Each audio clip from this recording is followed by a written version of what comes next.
성도 여러분, 한 주간 편안하셨습니까? 오늘은 사망 권세를 이기신 예수님께서 부활하셔서 우리 곁으로 오신 날입니다. 특별히 3년 만에 세월호가 무트로 꺼내져서 그 엄혹한 죽음의 현장을 우리가 목도하고 있는데, 아직도 생명으로 돌아오지 못한 어린 영혼들, 또 일반 희생자들, 그분들이 정말 부활의 영을 받아서 다시금 살아날 수 있도록, 부활할 수 있도록 이 부활절에 주님께 진심으로 아뢰는 그런 순간입니다. 오늘은 특별히 예수님의 생애 가운데 그를 죽음으로 몰고 간 유다의 이야기를 함으로써 우리가 얼마나 부활 신앙을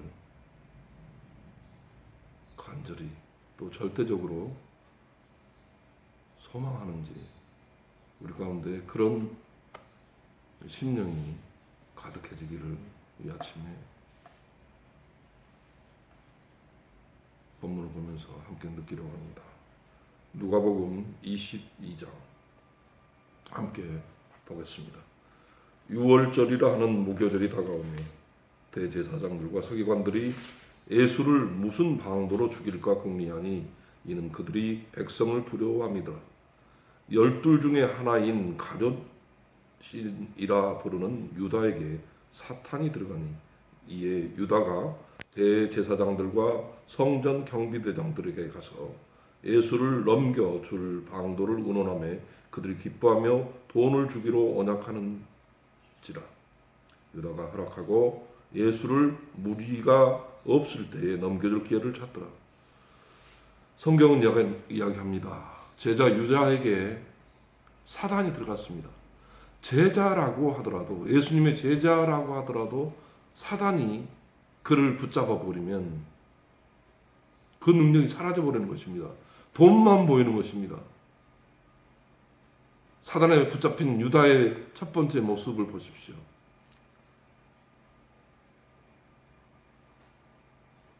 예수를 넘겨주면 돈을 주겠다라고 요구를 했을 때 그걸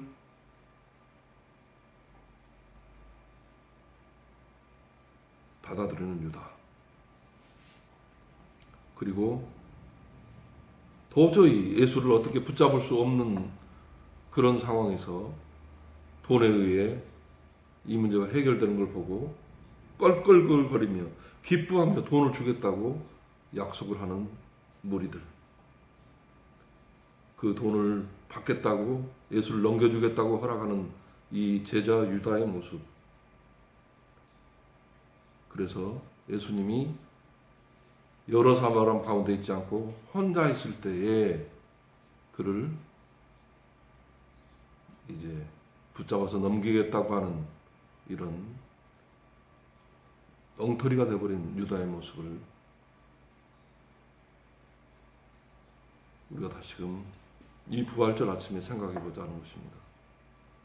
만문이 너무 지배하기 때문에 우리의 삶을, 우리의 이웃들을 너무도 지배하기 때문에, 심지어 예수의 제자라도 사단에 붙잡히면 그 돈의 유혹에서 무너져 버린다라고 하는 것을 우리는 유다를 통해서 보게 됩니다. 이어서 보겠습니다. 6월절 양을 잡을 무교절을 날이 이른지라. 예수께서 베드로와 유다를 보내시며 이르시되 가서 우리를 위하여 6월절을 준비하여 우리로 먹게 하라. 여짜오되 어디서 준비하기를 원하시나이까?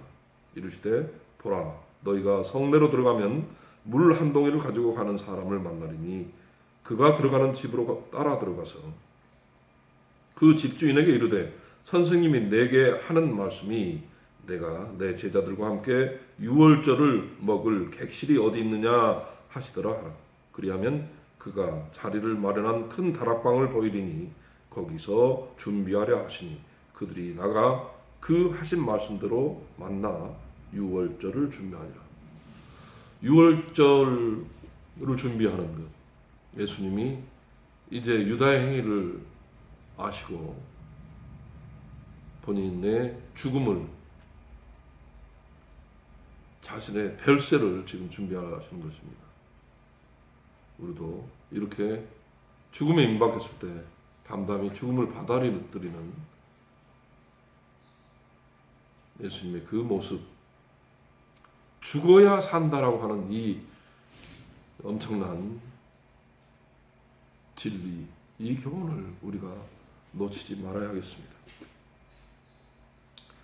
그럼 이제 우리가 그 유만 최후의 만찬 부분을 함께 보겠습니다. 때가 이름에 예수께서 사도들과 함께 앉으사 이르시되 내가 고난을 받기 전에 너희와 함께 이 유월절 먹기를 원하고 원하였노라. 내가 너희에게 이르노니 이 유월절이 하나님의 나라에서 이루어지기까지 다시 먹지 아니라 하시고 이에 잔을 받으사 감사하기도 하시고 이르시되 이것을 갖다가 너희끼리 나누라. 내가 너희에게 이르노니 내가 이제부터 하나님의 나라가 임할 때까지 포도나무에서 난 것을 다시는 마시지 아니하리라 하시고 또 떡을 가져 감사하기도 하시고 떼어 그들에게 주시며 이르시되 이것은 너희를 위하여 주는 내 몸이라. 너희가 이를 행하여 나를 기념하라 하시고 저녁 먹은 후에 잔도 그와 같이 하여 이르시되 이 잔은 내 피로 세우는 새 언약이니 곧 너희를 위하여 붓는 것이라. 그러나 보라 나를 파는 자의 손이 나와 함께 상에 있도다. 인자는 이미 작정된 대로 가거니와 그를 파는 그 사람에게는 화가 있으리로다 하시니 그들이 서로 묻되 우리 중에서 이 일을 행할 자가 누구일까 하더라. 무리들은 잘 모르지만 주님은 알고 계십니다. 그리고 주님이 심판해 주시는 것입니다. 이미 사단에 붙잡혀 있는 자들, 예수님이 사단을 이겼기 때문에 그를 분명하게 심판대에 올린다라고 하신 사실. 무리들이 심판하는 것이 아니라 주님이 직접 심판한다고 하는 이 엄중한 경고를 본문을 통해서, 특별히 최후의 만찬을 통해서 우리가 읽어낼 수 있어야 하겠습니다. 이어서 보겠습니다. 누가복음 22장 24절. 또 그들 사이에 그중 누가 크냐 하는 다툼이 나니라. 예수께서 이르시되 이방인의 임금들은 그들을 주관하며 그 집권자들은 은인이라 칭함을 받으라. 너희는 그렇지 않을지니 너희 중에 큰 자는 젊은 자와 같고 다스리는 자는 섬기는 자와 같을지니라. 앉아서 먹는 자가 크냐 섬기는 자가 크냐. 앉아서 먹는 자가 아니냐. 그러나 나는 섬기는 자로 너희 중에 있느라.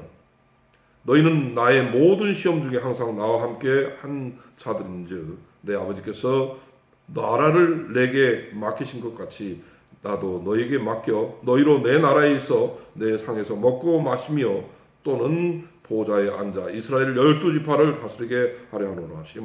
시몬아 보라 사탄이 너희를 밀가부르듯 하려고 요구하였으나 그러나 내가 너를 위하여 내 믿음이 떨어지지 않기를 기도하였노니 너는 돌이킨 후에 내 형제를 굳게 하라.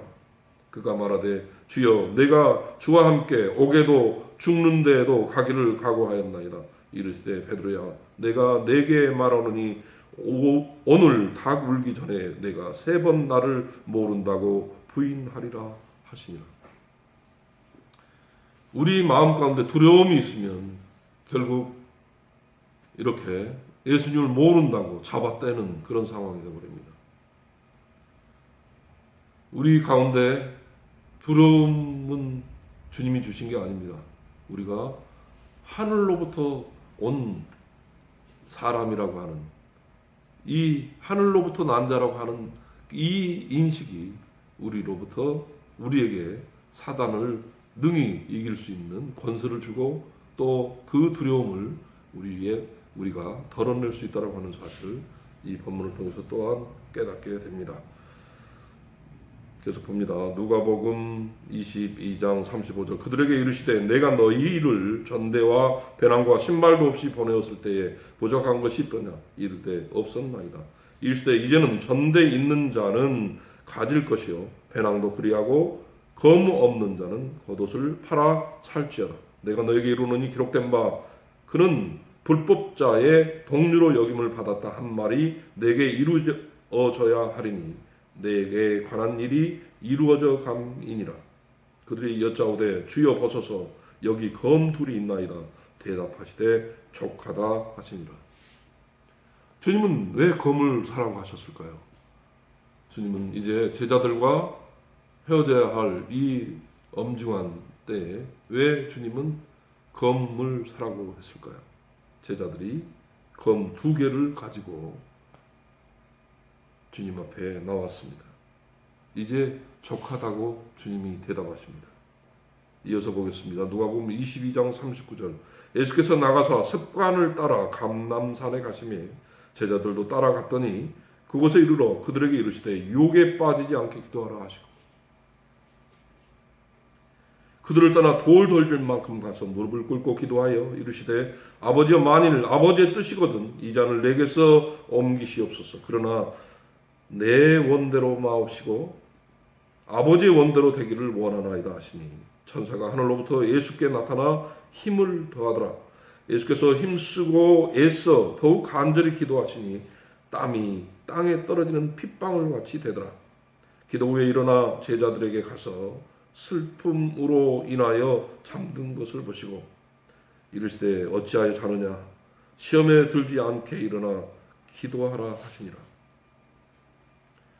주님은 계속 말씀하십니다. 기도하라. 깨어있으라.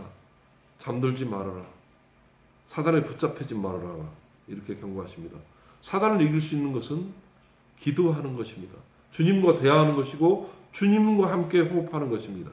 그럴 때 사단은 우리 안에 머무를 수 없다라고 하는 것입니다. 다음에 그 틈을 주면 사단은 그 틈을 통해서 우리를 유린하고 결국은 넘어지게 하고 주님까지 부인하는 그런 더러운 일들을 하게 되는 것입니다. 누가복음 22장 47절 말씀하실 때에 한 무리가 오는데 12 중에 하나인 유다라 하는 자가 그들을 앞장서 와서 예수께 입을 맞추려고 가까이 하는지라. 예수께서 이르시되 유다야 내가 입맞춤으로 인자를 파느냐 하시니 그의 주위 사람들이 그 된 일을 보고 여짜오되 주여 우리가 칼로 치리이까 하고 그 중에 한 사람이 대제사장의 종을 쳐 그 오른쪽 귀를 떨어뜨린지라. 예수께서 일러 이르시되 이것까지 참으라 하시고 그 귀를 만져 낫게 하시더라. 예수께서 그 잡으러 온 대제사장들과 성전의 경비대장들과 장로들에게 이르시되 너희가 강도를 잡는 것 같이 검과 몽치를 가지고 나왔느냐. 내가 날마다 너희와 함께 성전에 있을 때에 내게 손을 대지 아니하였다. 그러나 이제는 너희 때요 어둠의 권세로라 하시더라. 너희 때다. 어둠의 권세가 붙잡는 때가 있다라고 하는 거 주님이 이야기합니다. 그리고 주님조차도 이제 너희에게 넘겨진다라고 하는 것을 이야기하고 있습니다. 이 어둠의 때 얼마나 그 절망의 때 3년 전 4월 16일 그 절망 가운데 있었던 우리 어린 영혼들 예수님조차도 어둠의 권세에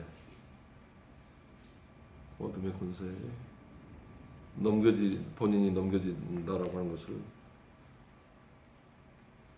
말씀하고 있는 이 엄중한 대목을 우리가 그냥 지나칠 수가 없습니다. 계속 봅니다. 누가복음 22장 54절 예수를 잡아 끌고 대제사장의 집으로 들어갈 때 베드로가 멀찍이 따라가니라. 사람들이 뜰 가운데 불을 피우고 함께 앉았는지라. 베드로도 그 가운데 앉았더니 한 여종이 베드로의 불빛을 향하여 앉은 것을 보고 주목하여 이르되 이 사람도 그와 함께 있었느니라 하니 베드로가 부인하여 이르되 이 여자여 내가 그를 알지 못하노라 하더라. 조금 후에 다른 사람이 보고 이르되 너도 그 도당이라 하거늘 베드로가 이르되 이 사람아 나는 아니로라 하더라. 1시간쯤 있다가 또 한 사람이 장담하여 이르되 이는 갈릴리 사람이니 참으로 그와 함께 있었느니라. 베드로가 이르되 이 사람아 나는 내가 하는 말을 알지 못하노라고 아직 뭘 하고 있을 때에 닭이 곧 울더라. 주께서 돌이켜 베드로를 보시니 베드로가 주의 말씀 곧 오늘 닭 울기 전에 내가 3번 나를 부인하리라 하심이 생각나서 밖에서 나가서 심히 통곡하니라. 이렇게 베드로가 심히 통곡하고 회개 자복함으로 말미암아 다시금 주님의 제자로서의 길을 가는 것입니다. 예수님이 성령으로 함께 하셨을 때 무너지지 않고 베드로는 다시 제2치로 돌아오는 것입니다. 이 제2치로 복원되는 힘이 있었을 때 배는 무너지지 않았을 텐데 몇 억 원 더 벌겠다고 그 물을 평형을 잡는 물을 다 빼버리고 그렇게 만문에 무너지는 그 모습이 결국은 우리를 어둠 가운데 묻혀지게 하고 말았다라고 하는 4.16 세월호의 그 교훈을 우리가 다시는 잊지 말아야 하겠습니다. 누가복음 22장 66절 라리셈의 백성의 장로들 곧 대제사장들과 서기관들이 모여서 예수를 그 공회로 끌어들여 이르되 내가 그리스도이거든 우리에게 말하라. 대답하시되 내가 말할지라도 너희가 믿지 아니할 것이요 내가 물어도 너희가 대답하지 아니할 것이니라. 그러나 이제부터는 인자가 하나님의 권능의 우편에 앉아 있으리라 하시니 다 이르되 그러면 내가 하나님의 아들이냐 대답하시되 너희들이 내가 그라고 말하고 있느니라.